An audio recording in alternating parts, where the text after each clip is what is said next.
Welcome everyone to the live Q&A webinar. We're going to start with one that came in through an email that Dr. Rob wanted to address because this is a topic that kind of comes up. So this is a person that was fairly new in recovery, and he mentioned something for addicts: negative emotions are something to be fixed rather than to be dealt with. I was immediately aware of how true this logic was for me. My therapist has talked about how we will begin to feel everything more intensely as the numbing is removed. Since joining the group, this is my third restart at sobriety, the feelings of shame, failure, anger, and loss, rejection are at the top of my list. So the question was, if these negative or painful emotions are not something to be fixed, what does that mean to deal with them? I realize that many fifth graders have a better ability to identify and process emotions than I do. So on some level, it feels like a stupid question, but as I experience these emotions with more and more intensity, I find myself quickly hitting the shut off switch as I feel physically overwhelmed by some of them. So while I'm not turning to porn or flirting to experience dopamine hit, I still don't feel like I'm dealing with anything. It does not feel safe. So asking about how do you unpack that? What are your thoughts on that, Dr. Rob? I still don't feel like I'm dealing with anything that doesn't feel safe. Was that your stop? Yeah. Because I would like some clarification or guidance. So it's just like, this is true about emotions that, if we're turning the shut off switch on, anytime there's negative emotions, of course, it also takes away all the positive emotions as well. So we just don't do emotions well in active addiction. And then in recovery, he said, a fifth grader, probably does better. And I'm like, yeah, maybe even a kindergartner, because it's, people who are nurtured and have the ability to fully express and feel their emotions learn how to do that, but if we're learning at a young age that we have to shut those down and escape, we don't have the ability to handle that. So his question is, how do I learn to identify and process the emotions rather than wanting to go to the shut off switch? So, Tammy, do me a favor and hold on to the actual question, because there's so many things that can be answered here. And I've been sitting here writing notes.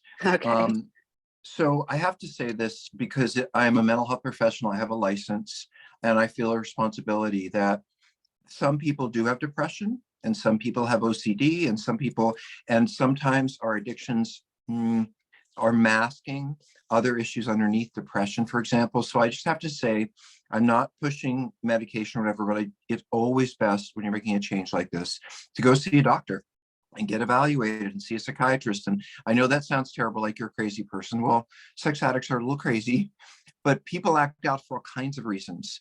And if feelings are really intolerable, or they quickly turn into shame, I know for me, in my recovery and also taking medication, that one of the things that medication helped me with was being very reactive.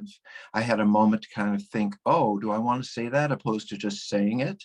Another thing it did for me was, anyway, it did a lot of things for me. So I really encourage you just to get that evaluation, just that or if are these actually healthy things and feelings, or are they overwhelming? Okay, and I just want to say, in your question, you're already dealing with shame, because you said something like, where is it now? The feelings of shame, failure, anger, and loss, rejection. No, I know this is a stupid question. Well, that's already saying to yourself, I know I'm an idiot. I know I don't know what, I know I shouldn't be saying these things. So even in your questioning of the issues, you're being really hard on yourself. Tammy was saying it, and I want to build on this, and every recovering person knows this. Intellectually, I am 62 years old. I am smart. I've worked hard. I know how to build a business. There are many, many things that I actually am at my age for. And in some ways, I'd say my prime, although others may not say that. But emotionally, I'm 5 years old. Emotionally, or at least not at the moment, but emotionally in the beginning, I was 5 years old. I had not, just as you say, the skill sets that are required to manage emotions, to understand emotions, to what we call regulate emotions. In other words, learn how to calm yourself down. I grew up in crazy land.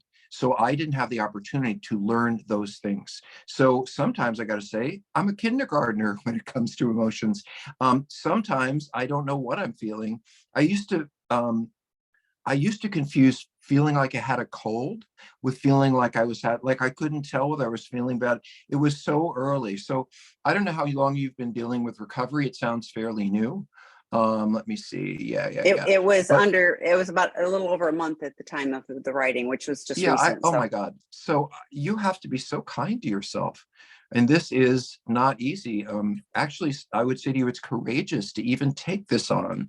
So, because a lot of people just keep doing what they're doing and keep trying to hide the consequences. So sitting over here, I feel proud of you that you decided to take this on. And I think, and then showing up here and asking questions, I don't want to pump you up, but to me, this is so much better than so many of the people that Tammy and I talked to already.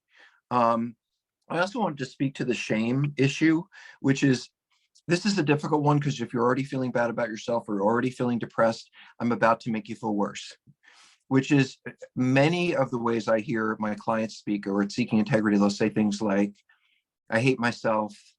I can't believe I'm the worst person in the world. Who would ever want to be with me? I can't believe that I've acted this way. This was never the husband I wanted to be, and on and on and on. Sometimes they're actually weeping. And you think as a therapist, I'd want to encourage weeping, but actually I stop them because those are crocodile tears. Shame is poor me. How could I do these things? No one will love me. I've really disappointed people. I shouldn't. It's a lot of I. And one of the ways to get out of that is to think it's not really about me, it's about the people it hurt. So if you can move from, I'm such a terrible person, I can't believe, which really in all kindness is all about you, just like the addiction. If you can move to, wow, I wonder what it's like for this person who's been hurt.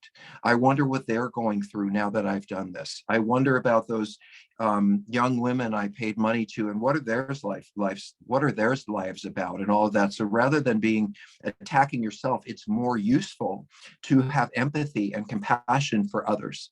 And I think that will kind of push that out of the way. And I don't mean you are selfish because you feel shame. I'm saying that if you go round and round and round with that there's no there. It's just that there's no there with hating yourself. And as I think Tam and I would both agree, you can't fix the past. So, the fact that you're working on this and growing now, to me, is very impressive. And yeah, just think about this, and I'll stop. We act out over our feelings. That is it. We don't know how to tolerate them. We don't know how to manage them. As Tammy said, when I feel really great, I want to reward myself. When I feel really bad, I want to comfort myself. And those are the ways, think about that. Having sex with strangers, for example, is one of the ways I have learned to tolerate my feelings. For going from that to, I'm not doing any of that. Well, and I bet you didn't act out for last year at 30 or 37. You've probably done it for 10 or more. I think you have to give yourself the grace to have all these feelings and not judge them. Let them flow through you like water. One of the best statements I ever heard from a therapist about feelings was, he said, if you're doing really well in our work, you're going to be kind of standing on a platform, looking down at your feelings and saying, wow, that's interesting, I'm feeling that. And wow, so that you can in some way engage this part of your brain and not just be all overwhelmed with this, but you can watch and you can notice and you can be curious. So I didn't answer the question, Tammy, but I wanted to say all that. Any thoughts about that?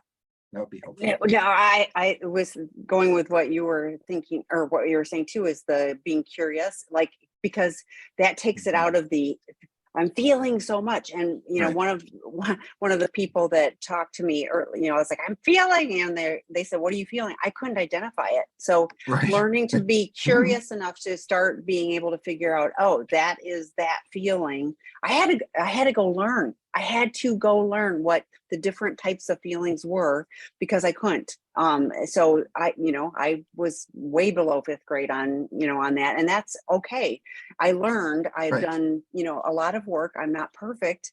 But the more I'm curious about why am I, why am I feeling this way? Or what is this telling me? Like, that's useful. If I'm feeling angry, like for me, I have to look for hurt, because if I'm feeling angry, there's 90% chance that there's some hurt behind that. I don't want to feel the hurt. I'd rather be angry. And so, it's just information for me now. It's like, okay, I'm angry. So, well, then I can do something about that. I can do something to nurture the hurt, so it's a learning curve. You are early in the process. You So are, early. yeah. So give yourself credit for being here and working on it, but also have a plan for, I'm going to feel things. They're going to feel uncomfortable. So mindfulness techniques, calling someone, listen. I've had people that have said they listen to the Sex, Love, and Addiction podcast, Dr. Rob, every time, because it shifts I things. just bring up more feelings. Yeah, no, but it's like it shifts things and you go, oh, that's, so, there's more information that can be learned. By the way, you don't have to feel everything. Mm-hmm. I had a sponsor once that he said, I got through the hardest part of recovery by watching movies. And he didn't mean he wasn't going to meetings. He didn't mean he didn't have it, but sometimes he just had to sit and distract himself from losing his mind or wanting to act out. By the way, we always have a feeling measure. We always know when we're having feelings, because if we are having feelings, we want to act out. So every time I want to act out, the reality is there's something going on inside of me. And the answer always is connect with someone else. The answer, I never have liked this. Well, just pull yourself up out of the bootstraps and figure it out. And that may work for a lot of people, but as addicts, we need to be grounded with someone who's not having those feelings. You need to ask me that question, have me say, actually, I think you're doing pretty good, but you can't do that by yourself. And that's why building the relationships and the support groups, in the classes, in therapy, that's what all the improv stuff. It's other people that really soothe us, but we didn't always learn that growing up. Or help us figure out, like, seriously, that person that asked me about the emotions, like, that person helped me figure out what it was. I was like, I don't know, I didn't say it quite that casually. I was like, I don't know. I'm just feeling it. And it feels so much, and they went, it's okay. And let me help you. And like, we had a little plan. So, okay. So first question, Dr. Rob, my spouse says pornography and having an affair. So, While okay, I that understand. is true to an extent, the trauma is the same. I know. What would you say about that? Well, we have a friend, Tammy, I see the second one. Sorry, different than having an affair and porn use. That's what it was. Right, Okay, right, gotcha. right. Okay. So Tammy and I Thank have you. a friend named Dr. Jennifer Schneider, and she writes mostly for therapists. But one of the things that she did is, in the beginning, when porn hit online and people were looking at it so often, she did a survey for a book that she was working on. I think it was a disclosure book, Tammy. Anyway, she and Dr. Corley, another friend of ours, were working on an early book about disclosure, and they did a number of surveys, exams, research, really, about how women felt who were in committed relationships about porn. And did they feel they were cheated on? And something like 93% said that if they had a spouse who was regularly and consistently looking at pornography, that they start to feel like, well, am I not good enough? And, you're basically going to another person for a different experience. So, and besides, should I be like that? Should I be like this? So for them, again, if you think about them and not about, is it true or isn't it true? I think about the spouse. And if you don't feel good enough, if you don't feel attended to, if you don't feel engaged, if you don't feel wanted, but you see your spouse giving all of that away, how could you not feel awful? So to me, affair, pornography, it's all the same thing. Its effect on the family, its effect on you is the same. Tammy, do you? I do. And I've had this with people asking about emotional affairs. Well, I didn't have a real affair, so it's not the same. And I'm like, it's just as devastating, to a partner. Here. Yeah. And, like you said, partners start to question, am I not good enough? Am I not pretty enough? Am I not whatever enough? And it's, you've said often, Dr. Rob, nothing you did or didn't do caused this. And I say often, if it's so okay, then are you, is it okay? Why are you keeping it secret? If, why is it this whole secret life if it's so okay, with you? But there is no difference, and it's still going to the dopamine that it's still going to the dopamine that is the escape. And I want to go back to the question, why is he even saying this, or she even saying this? Why are they defending that porn is different than, why are they even having that discussion? You feel uncomfortable with something. thing, I'm guessing. Why isn't the focus on your discomfort and what's bothering you? And rather than saying, oh, this is an argument. Well, you think it's this, well, I think it's that. But you're questioning because you have feelings and you're uncomfortable. And it seems like you're kind of getting a red herring. Like, well, let's argue about the definition of that. Well, what about how you're feeling? That's what really has meaning. The other thing I was going to say, and I think it's really important to say it, is I don't think either of us are anti-porn. We're not anti-alcohol. We're not anti-gambling. We're, for some people, and there are sex therapists and all, for some people in some situations, not my business. In fact, it's none of my business whether you use porn or not. It's none of my business whether you drink or not. It's none of my business unless you come to me and say, this is destroying my life, or I'm hurt, this is hurting me or hurting my relationships. That's when it becomes something that we're concerned about. Well, people in their own lives, they can do whatever they want. But if it's causing them pain and trouble, or the people they love, then they have to look at it. So I was thinking one more, because you mentioned alcohol. I was like, well, that's like saying, well, I'm only drinking beer, I'm not drinking whiskey. So it's, it's still this, it's still problematic. And I go back to what you said. It's really about it. The spouse is asking, this is hurtful to me. So why defend a behavior rather than going, I want to have a relationship with my significant other that, that is here for me, so that's. And I want to say that again, Tammy, because I remember now how often this would come up is, what's the big deal? Guys look at porn all the time. I don't think it's a problem. We still have sex, or we still get along, or so if it doesn't interfere with, or what's the problem? And they try to defend. And the reality is, the problem is that your spouse is uncomfortable with something.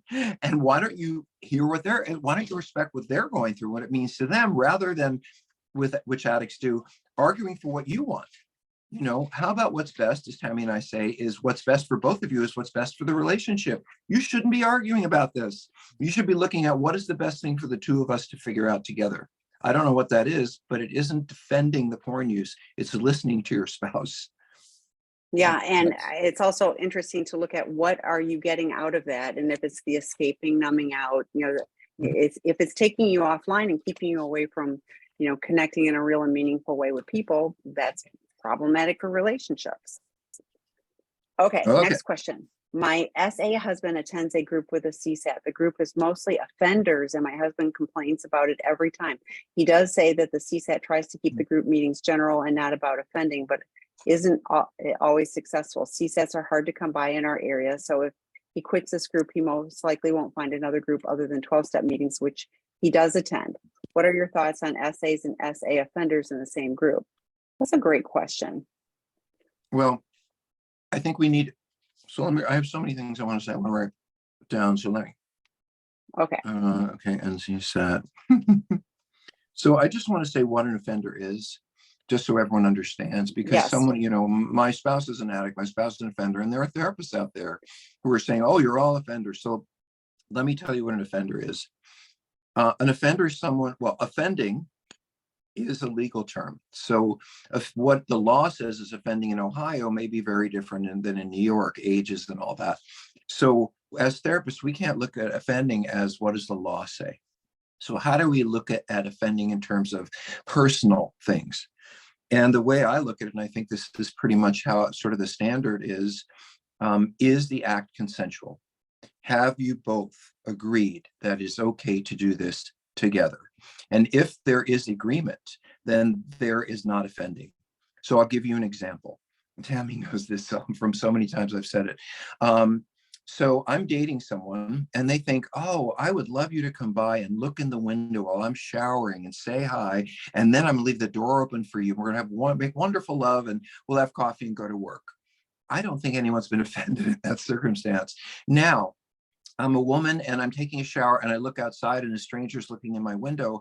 I am being offended because I didn't tell that person they could come by, they should come by. And I give that example because it's the exact same thing, but what is missing is consent. People of a certain age aren't old enough to consent, and so people are mentally ill may not be able. So, and rape certainly is sexual. So anyway, offending is about consent. Sex addicts almost always are engaging in consensual behavior with, they may be paying for sex, they may be hiring people. Like I said, we do all kinds of things, but we don't force people into doing things that they don't want to do. In fact, we're We're not particularly assertive. So we actually would run from that, to be honest. Okay. So second thing, CSATs, I trained them for a long time, and I was involved in the curriculum. And I can say to you, CSATs are not trained in the treatment of sexual offending. Let me try that again. CSATs are not trained, period, zippo, zero, except to know, oh yeah, that's someone I shouldn't see. So I wouldn't want to encourage my spouse or want myself to be in a group where the facilitator was not trained. And CSATs are not trained, nor are we, nor is that our audience, nor is that the people we see. We see addicts, we see people who've only engaged in consensual behavior. So for the most part, so I would not mix those. I might mix those populations if I was working in residential treatment, or I, you know, or they were images and not touching. There are many ways I might consider doing that, but we are, and I'm also trained to deal with offenders. But the bottom line is, no, this should not be happening. And imagine for the person, you know, in these groups, and we try very hard, it's one for all and all for one. Everyone has the same issue. It doesn't matter whether you're a lawyer or, you know, a garbage person, you're all the same in terms of recovery. You're brothers, you know, at least where we in the environment we create. But you're all brothers and you're all for each other until you say that you've been looking at someone who's 16 or whatever, and then someone else in the room has a 16-year-old. And then the whole thing explodes because, oh, now you're someone who could hurt my child. They shouldn't be working together. This is not going to be a supportive environment for both populations. So the answer to that is, I don't think this is the right group for him. And I think his reasons are accurate if he's telling you the truth. Don't forget, we lie. But the other thing I want to speak to the CSAT thing is the great gift. There weren't many, but one of the great gifts of COVID is that anyone in the state you live in can do therapy. You don't have to, and you don't have to, especially with the work we do, it's not deep psychotherapy, it's addiction treatment. You can see, and Tammy can refer to you, a number of people who, let's say you're in Michigan, we know 15 people. So now they don't all live in Detroit, and you might, but you could see somebody who lives, where else in Michigan could they be? Traverse City. Grand Rapids. There you go, that one works. Oh, okay, great. So you understand, I don't think that it's unlikely. There are multiple CSATs in every state. So TAMI at seekingintegrity.com. Tammy can help you find someone. What else is there? So bottom line is, I don't think that they're good populations to work together. And I don't think that the people I know as CSATs are trained to do it. So I hope that answers.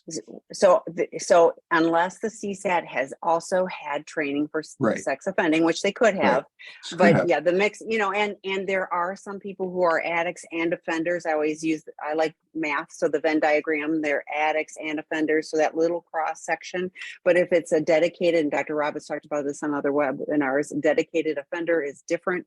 Now, technically, legally, you know, hiring a sex worker in most states, you know, other than Las Vegas and a handful, you know, is technically, you know, illegal, you know, but that's like cocaine. It's consensual. Right, exactly. You know, so I wanted to, you know, and we, you know, we hear regularly of people who get in trouble, like the FBI comes to their door because they've downloaded child porn. So while it's, you know, it's technology, but it still is, you know, and there isn't consent. I guess that would be the thing.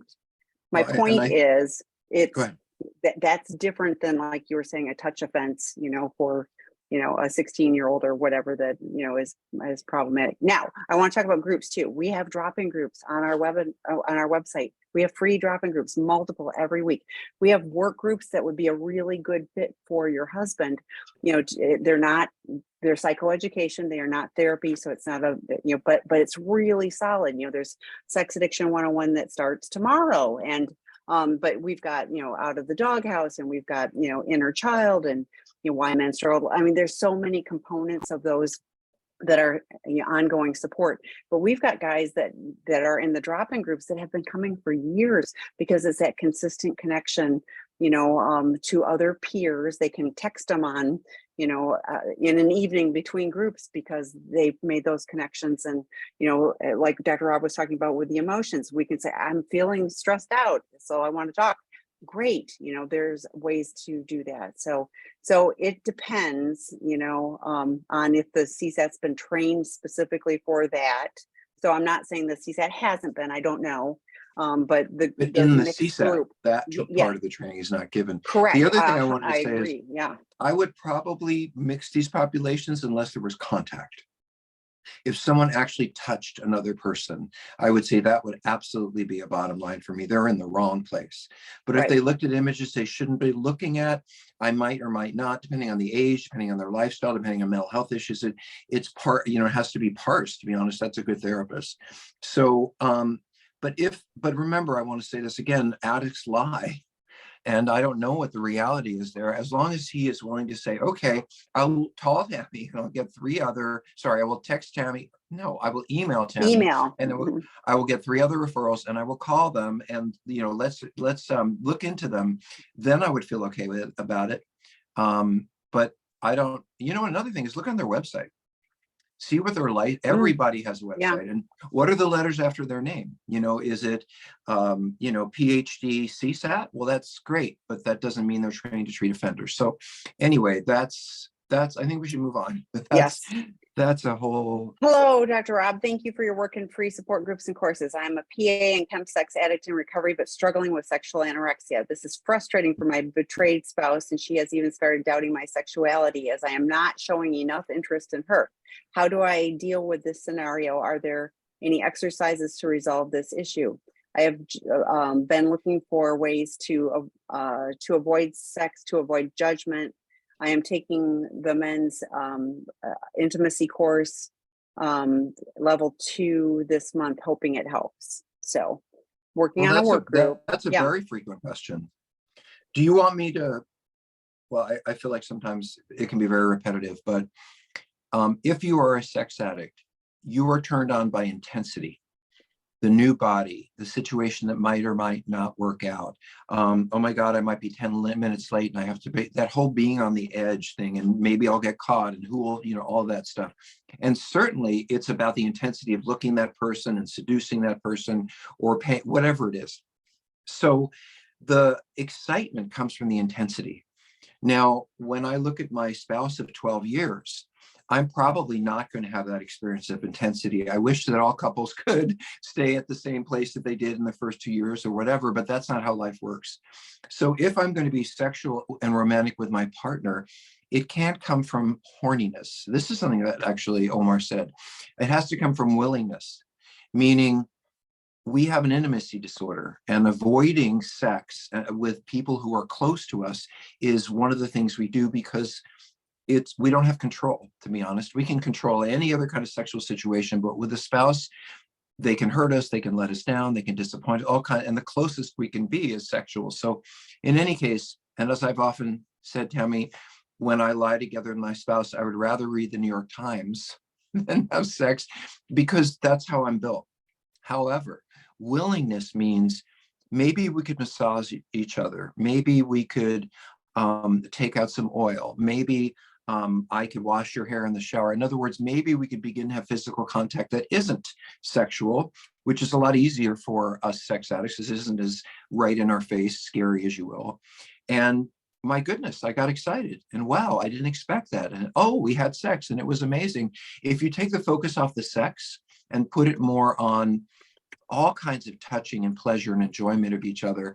So you say, I've been looking for ways to avoid sex, to avoid judgment. That part I don't understand. And maybe you can help with that, Tammy. I think we avoid sex because it's not the intensity we're used to, and because it's what we're running away from is the intimacy anyway.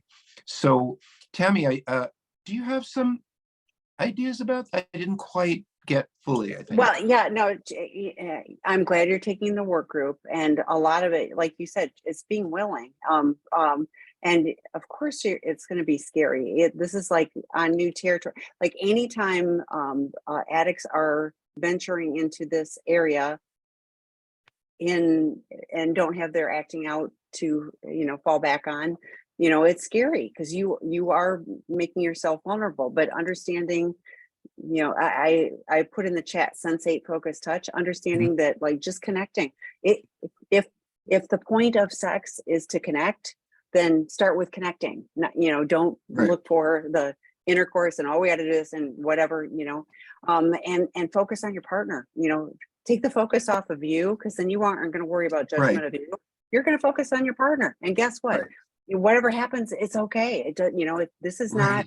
This is not the Olympics. You're not looking for a perfect 10. This is like, you are just connecting with another human being, one that you presumably care about because you're in a relationship. So, but I think the pressure and the scary and all of that, I think with addicts, we are so good at making these gigantic things in our head, of like, it's going to be this, it's going to be that, and fear. I have a little thing that I keep on my computer, false evidence appears real. Like, we make up stuff that is going to happen and we don't know what's going to happen, but just being willing to try and connect. And it's okay to say to your partner, I'm scared, I'm worried, about this, whatever. That's called communication. And we, again, suck at that. So I wanted to add one more thing, which is, this is frustrating for my betrayed spouse and she's beginning to doubt me. Why don't you ask her, what would you like tonight that I can do for you? Would you like me to comb your hair? Would you like me to rub your back? Would you like me to rub your feet? Which people particularly like. In other words, rather than focusing on your discomfort, ask. If she's doubting you, then you're not asking enough questions about, I think partners just really want to, a part of the making love is the connection with what's going on and how you're feeling. Some of the best sex I ever had with a loved one was when we laughed.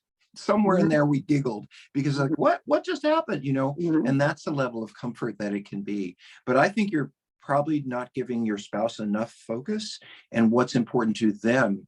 She's frustrated. Tell me about what you're frustrated about. Tell me what I could do, all of that. Take the focus off of you. Which is always a good thing for that's why. Okay, next question. My wife believes that I have given prostitutes and other women money, cars, houses, and that is the reason we have no money. But I have no memory of this and no secret accounts. She is furious. We had a nice Mother's Day brunch, but today it's this. I know she's very hurt, but I feel very confused. What do I do? Well, I don't know what you did do. First of all, I don't hear anything about therapy. I don't hear anything about couples work. I don't hear anything about 12-step program. And the reason I say that is I don't know what's going to work for you, but you need to have some kind of structured way that you're dealing with this. That's what will, by the way, reassure your spouse, is seeing that, he is doing this. And he said he would do it. And he's going to that group every Thursday. And he is. And by the way, not that your spouse is saying, did you go to that? But we just do it because we know we need to. But anyway, there are people who don't remember things, trauma survivors, but I got to tell you, I've been doing this work for 30 years and I've probably met 5 people who seriously cannot remember anything. There are people who space out, they don't, they feel uncomfortable, they get into parts and get out of parts, but people generally remember. So I don't know what you did or didn't do, but here's the thing. Your spouse doesn't believe anything. It doesn't matter. Trust is black or white. Trust is on or off. Trust is, I believe you will never do anything to hurt me, and I'm blind trust. And once that's broken, it's going to be, well, maybe you did this and maybe you did that. I've had spouses, and understandably, what about our money? Maybe I should manage the money, because I don't, what do you mean? I was always trustworthy with the money. Well, how do I know? Now, if you could do this.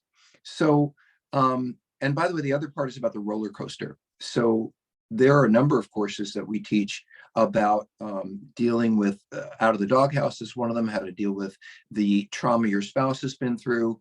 But one of the things I talk about in a number of books is the roller coaster, which is one day your spouse is going to look at you and say, it's really great. He's out there doing whatever. And I've been asking him to do that forever. And it's, he looks so cute in the light. And then probably that same day, they're going to look at you over there and say, that mofo, how could they do these things to me? And I hate them. And I wish they would, and that's very normal or healthy for them. It makes them crazy because they don't, so they're all over the map, and that is to be expected. You have to give them a break and say, oh, we had a nice Mother's Day and feel good about that. Gee, but don't expect it to be the same thing tomorrow, because this roller coaster emotion is something called grief. And your spouse is grieving what they thought they had, or in this case, what she thought she had. And it's going to make her angry, and it's going to make her depressed, and she's going to go through the whole gamut. There is a word, by the way, which Sophia Cottle quoted. I never knew that came from her. Dr. Cottle said she has this term called ambivalent love. And I think that's what makes partners crazy, is you do look at us and you think, oh, all these years we spent together and blah, and I really feel good. And, look at how cute. And then you do hate us 5 minutes later, and that makes you crazy. But it is very healthy and normal for somebody who's in grief, especially in a relationship kind of grief. And, I don't think you need to be that confused. You've deeply wounded someone you care about, and therefore they're all over the map. And that makes sense. So, and you can't fix it. You can't make it better. You can't calm them down. You just have to let them have the feelings they have. Anything else about Tammy? I'm sure you get a lot of questions like this. No, I go to the math. I'm like, do forensic accounting, go through. In today's day, I mean, we have electronic everything. So, you can see this is the money that came in, and this is where it's been spent. It's pretty easy to track. And so, pull out the last couple of years worth of stuff if if that's what she's, questioning. But like, have her help. Here's what, here's where it is, So I don't think that you just forgot, but I do know lots of people who have minimized and have spent money on their sexual acting out, whatever form that took, that they kind of forgot about, or had, like there are people that go, I don't carry cash around because like that's part of, the process to help give their partner security is I don't go to the ATM. I don't have cash because that would be a feeling of dangerous for them. So I'm sorry, Tammy, I interrupted you. I apologize. No, that's okay. I thought this was interesting, and this is just a thought, but I am an addict and I think these ways. I would think this is a guy who's sitting with his wife together, and he wants her to hear the answer to this question, which is, I haven't done these things and I don't have any memories, and why, it's almost like, let's look at what's wrong with you, and Dr. Rob will give the right answer, which is, yes, people forget. And, I don't want to endorse anything that would make your spouse feel like I'm writing off their feelings. So you may not have a memory of it, but why does she even think any of this? I don't walk up to my spouse and say, hi, how are you? Have you been spending money on prostitutes? So obviously there's stuff going on. And she is furious. We had this day was good, and you're hurt. Anyway, I think you need to take more responsibility for your own issues. I think that, Tammy, I hate to say this, I don't think that everything that you've done is completely included in that list. I think maybe there's a little more you could be thinking about. But to say I don't have a memory of it and if Dr. Rob endorses that, then you can say, well, see, honey, I told you I might not remember these things. So anyway, I don't quite trust this question. No, I don't either. And I don't here's all of the things I've been doing, since I've had discovery. Here's how I'm working on my recovery. I just hear she doesn't believe me and I have no memory of it. So, okay. Right. Next question. I have a question. I thought I thought I no longer had a sex addiction because I've been single for the last 9 years, but I am now noticing sexual fantasy is how I still act out a lot. How do I stop sexual fantasy from interfering from my life? I feel like I fantasize about people, and it's probably worse than actually acting out sexually, because at least if I act out sexually, I'd be connecting with an actual person rather than fantasizing. How do you suggest not fantasizing? I have a great job and lots of friends, and there's still stuff I need to work on, but a lot, but I'm doing well in. Just unsure why I would still slip into fantasy so much. Thanks, Dr. Rob. Okay, if you've been single for 9 years, you're going to have a lot of fantasies. And, I just think, why are you questioning? If you were dating, if you had a couple of relationships, so sex addiction is hypersexuality, too much. And that is sort of one half of the story. The other half is being hyposexual, which is having none, like we sometimes do in our marriages. So I hate this, Tammy, when I go to a 12-step meeting and I walk up to a guy who's just said, I have 9 years sober. And I say, what was that 9 years like? And he says, I haven't had sex in 9 years. And I think, well, you might as well have been acting out, because this is about what kind of life do you want to have and who do you want to connect to and feel good about? So my question is more, what's wrong? I would be having fantasies too. What are your fantasies telling you? Maybe they're saying, I need love. I need to connect with someone. What I don't see here, I'm practicing dating. I made friends in program. I have lots of friends. I feel really good. Great. But hopefully you don't have sex with those people and you're not romantic with those people. We're human. We crave romance, intimacy, and sex. So the question I would ask in all this is, why have you been denying yourself? And even in this note, saying there's something wrong with the desire and the need to connect sexually. I mean, you haven't been with anyone. So, or at least not anyone you're with is meaningful, or you wouldn't say you're single. What do you think?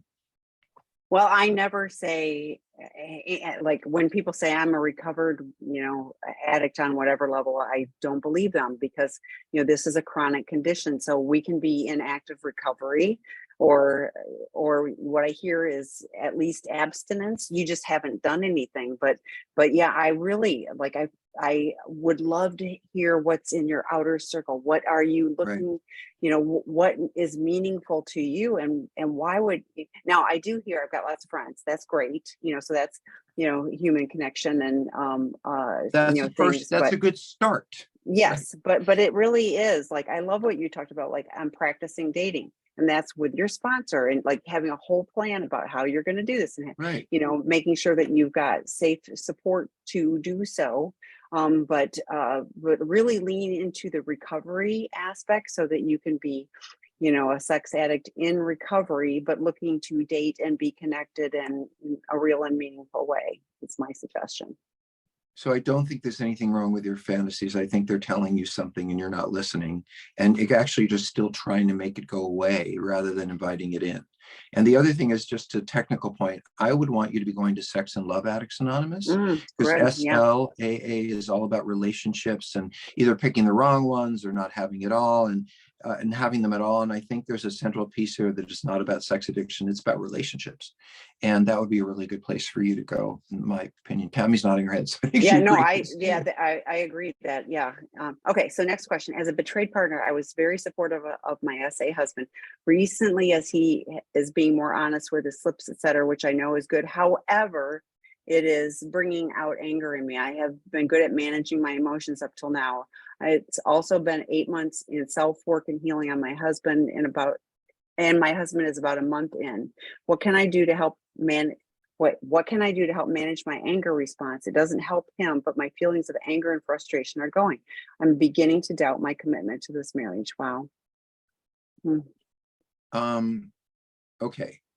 So as a recovering sex addict, it is absolutely a priority. I just talked to the guys at Seeking Integrity about this today at our treatment center, that it is absolutely essential that I let my partner know, not if I looked at something, not if I passed something by, not if I had a fantasy, not if I looked someone on the street, because that is not a partner's.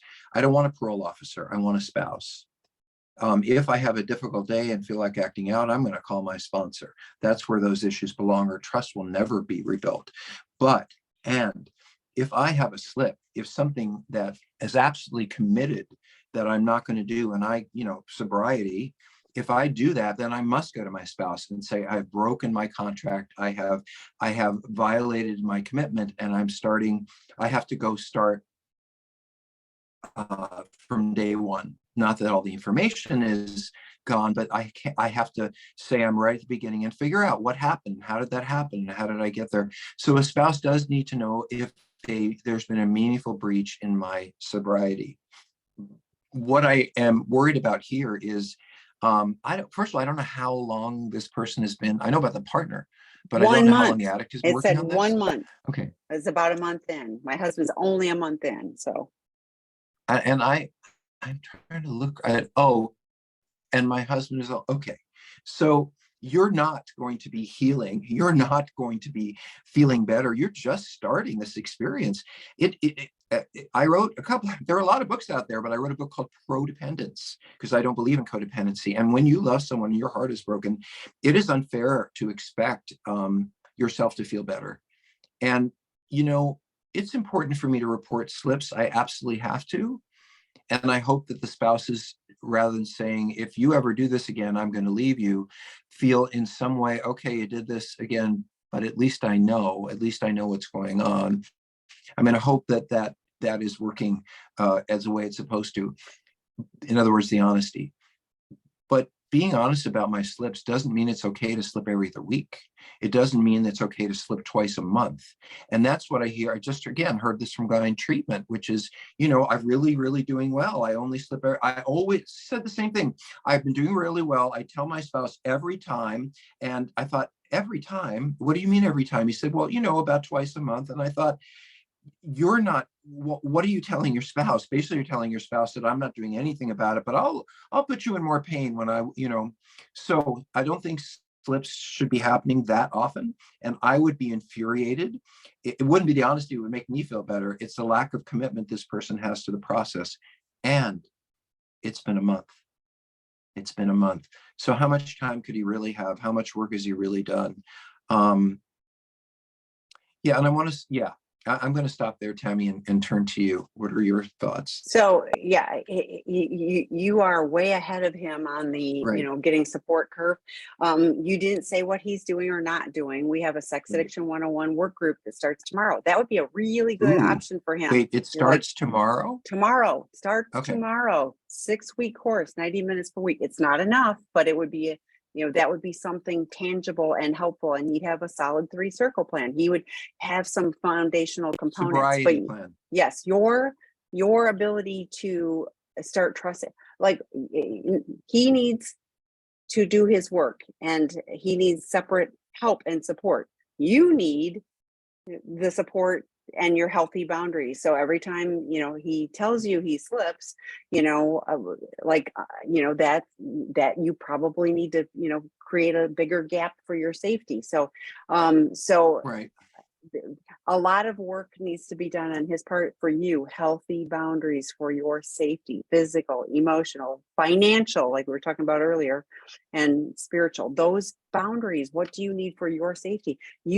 It isn't about you making him feel better. Oh, it's okay. You just had a little slip and thanks for telling me. Like, no, I mean, like he's not doing enough work if he's, so Scott did a really good job talking about the cycle of addiction last week, Wednesday. That webinar is posted on our website, but it talks about the cycle of addiction. Now that could be, 2 weeks, a month, every 2 days, there's no time frame on that. It's just, this is the pattern that's repeating. So when Dr. Rob is talking about the person that's, every couple of weeks, that's the cycle right. of addiction. So that's like still a acting out.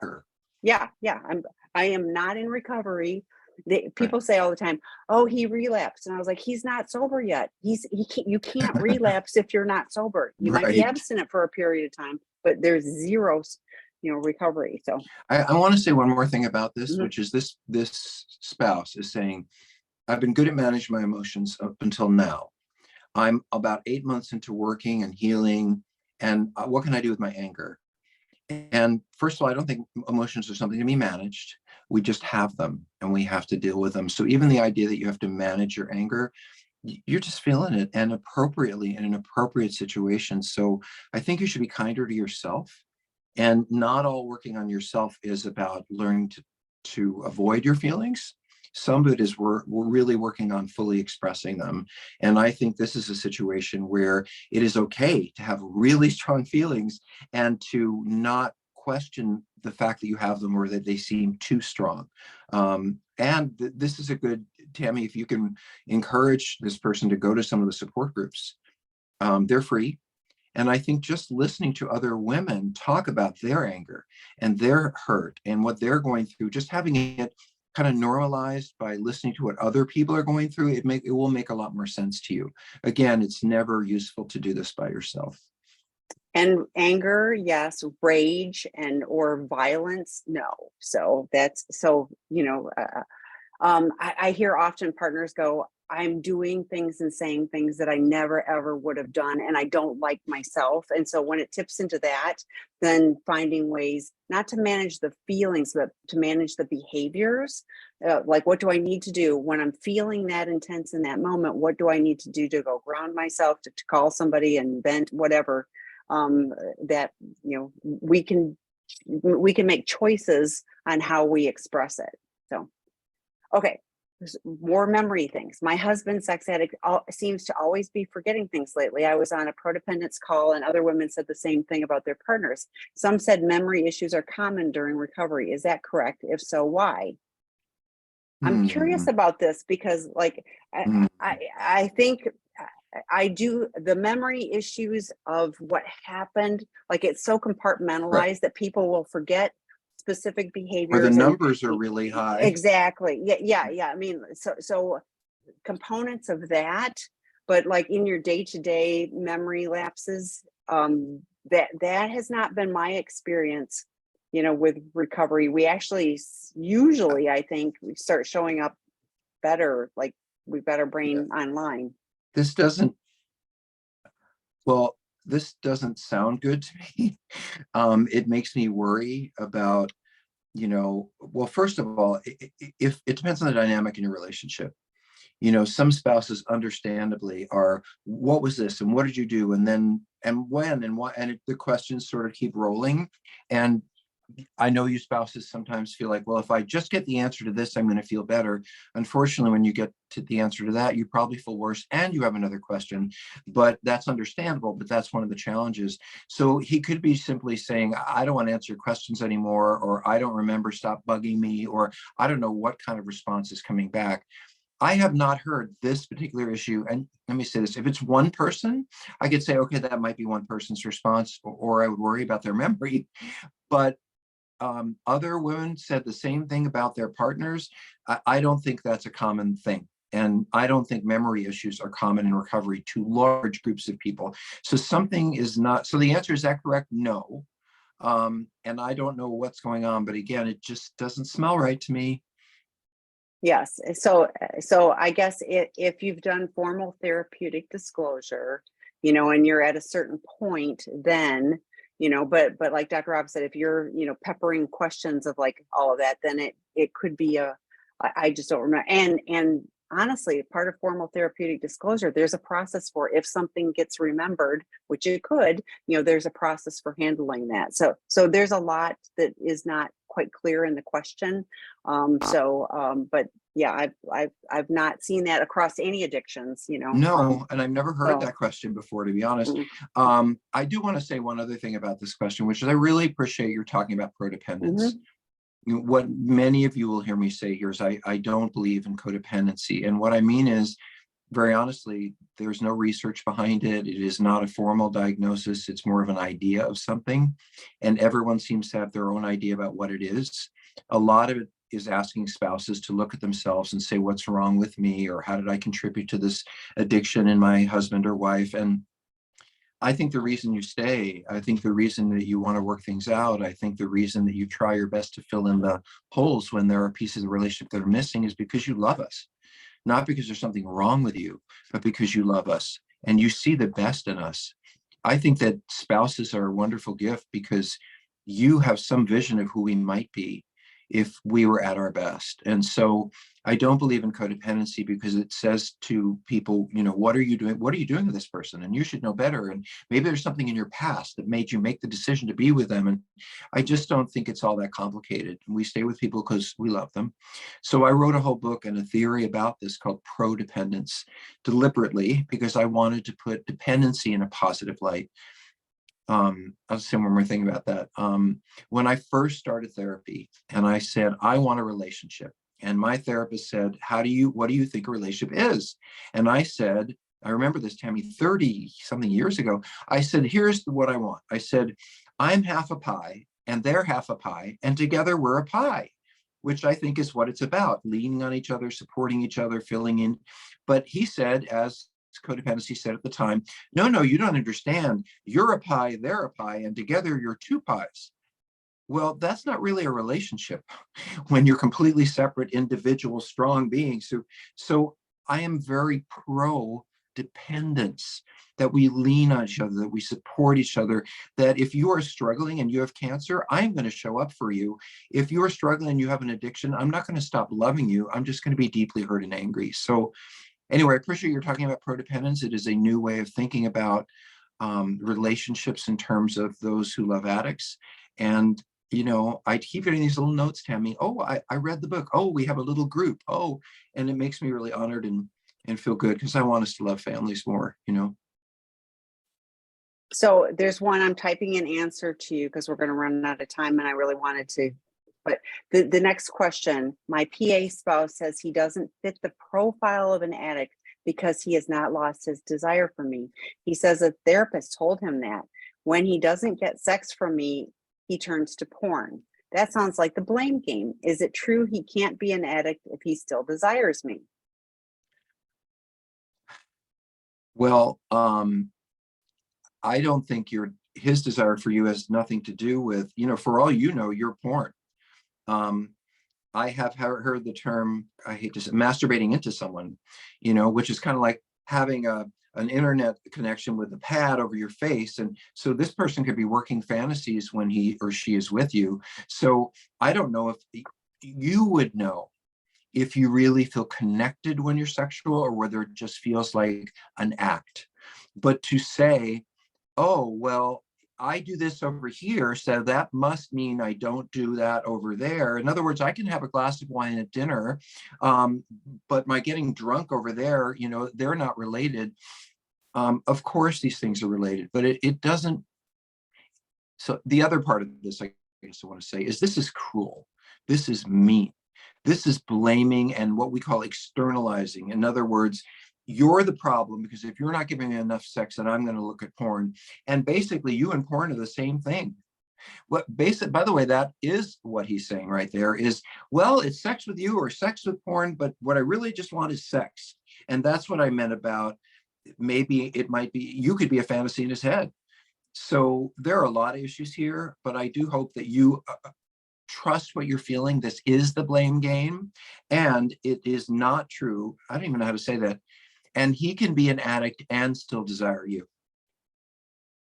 Well, and I was like, well, and how manipulative, because if you don't have sex with him, he's going to go look at porn. So like you're put in a no-win situation, regardless of whether you have desire to have sex with him, and Dr. Rob talks all the time about, do you want to have sex with somebody you don't trust? And he's doesn't feel trustworthy to me, from what you're sharing. So we have on Seeking Integrity, there's a little self-assessment quiz. And I suspect I know about the range he would fall into if he answers honestly. It's not comprehensive like for the guys that come to our residential treatment program. But it would be a good indicator. So, yeah. I'm sorry, Tammy, I had to look at question 5:14 p.m. that says, yes, I meant to, I skipped that one. Can I ask that one real quick? Yeah, go ahead. Okay. So thank you, that we're both a blessing. Thank you for all you do. My question is, my husband's memory is gone, another memory one. He tells me all kinds of versions of infidelity and then takes them all back. He is hoping for inpatient therapy with Dr. Rob as soon as possible. What can I do? Get him to residential treatment sooner. Exactly. Sorry, yeah. No, I was thinking. No, that was exactly the same thing. We almost did it in unison. But yeah, we have a residential treatment program, 14, 21, or 28 days. For somebody whose memory is that bad, don't even consider 14 days. But yeah, this is what we do. Dr. Rob and the treatment team. Yeah, not me. Dr. You Rob and the support treatment groups, team. and you do a lot of the support groups, and you do counseling for folks. So, but let me say that we have been fortunate enough to have a waiting list and be really, really busy. And right now, I think we're busy most of May into June. So if you are interested, and if he is interested, I would suggest that they call Tammy and sort of reserve a spot. I mean, I'm very grateful that I think the work we're doing has been meaningful enough that we're getting busier by all kinds of ways. The podcast, therapists, people who, oh, my friend went to that program and it was great. And so we're getting busier, which I'm really grateful for. But your husband is a big fat liar. And he's, and this is the crisscross. Look over there. No, look over there. No, I didn't mean that. It's not a memory problem. It's a how fast can I confuse your problem? How can I, turn your life into a kaleidoscope and you don't know what to be upset about? This is a bunch of BS. And this is an addicted memory problem. Yeah, this is gaslighting. It's like, right. I mean, really, at the end of the day, he tells me all kinds of versions of infidelity. What's versions of infidelity? It's like you either are faithful or unfaithful. Like there's no versions of stuff. It's there's not different stories. There's reality, and then there's the fantasy of an addicted brain. And then they're saying whatever I can to shut you up. Yes. Yeah. So yeah, Tammy, TAMI at Seeking Integrity, or the numbers on our website. Call me, because for residential, I will be happy to tell you all about that. We have a family specialist that supports you while he's with us. But I hear life changing from our alumni regularly. I love it when I hear that from partners and spouses. That's way more meaningful, because addicts, great. I'm an addict, I'm in recovery, but we lie, we minimize, we go, oh, this is all great, I'm gonna be doing. But when partners say he's different, I can see that there's a shift. That is meaningful. That's what we do the work for. I want to add one more thing, Tammy, because in all the questions we get, I don't often hear about this, which is, I know that you're very caught up with each other in your relationships and the challenges you have, but for those of you who have them, what about your children? Don't you understand that they watch everything, they experience everything, they know so much more than anybody in the family talks about?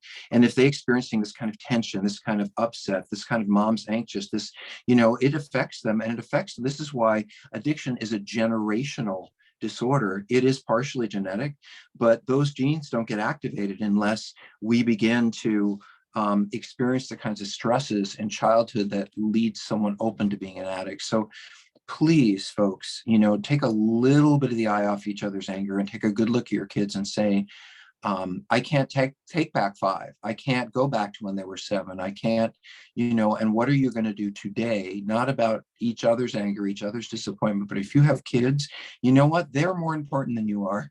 So you have to recover, you have to heal, you have to put yourselves in situations because it's affecting your kids. See everything. They see how you treat each other. They're learning about what it means to be a man or what it means to be a woman from everything you do. So please, if not for you, and I say this to the addicts in particular, for your kids. So anyway, thank you, Tammy. But for yourself, I mean, addicts, like if I could wave a magic wand, and I can't, but if I could wave a magic wand and you could see how good life is in recovery, living in integrity, you would all want it. You'd be willing to jump through every hoop to get it.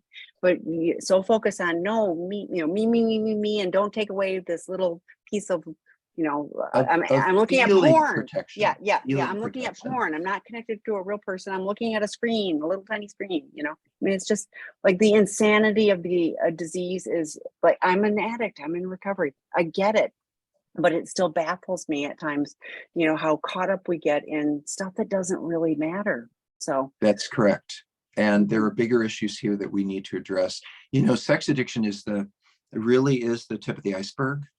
What's underneath is why I call it an intimacy disorder. There's so many, and all you spouses know, disconnection, not really hearing me, disengaged, you're not intimate, all of the issues that come up emotionally that you can see around you. You understand that the sex addiction is the end point of all of that. And by the way, that's one of the things we really do at Seeking Integrity is sit down and say, okay, here's the tip of the iceberg. What is driving this? How can we slow this down? How can we take out some of the pressure from from what's pushing that stuff above the water? So anyway, I got to go take care of my doggy. I know we're late. All right. Thanks, everybody. Thanks for your questions. Thank Come you, back Tammy. next week. Bye. Bye, Dr.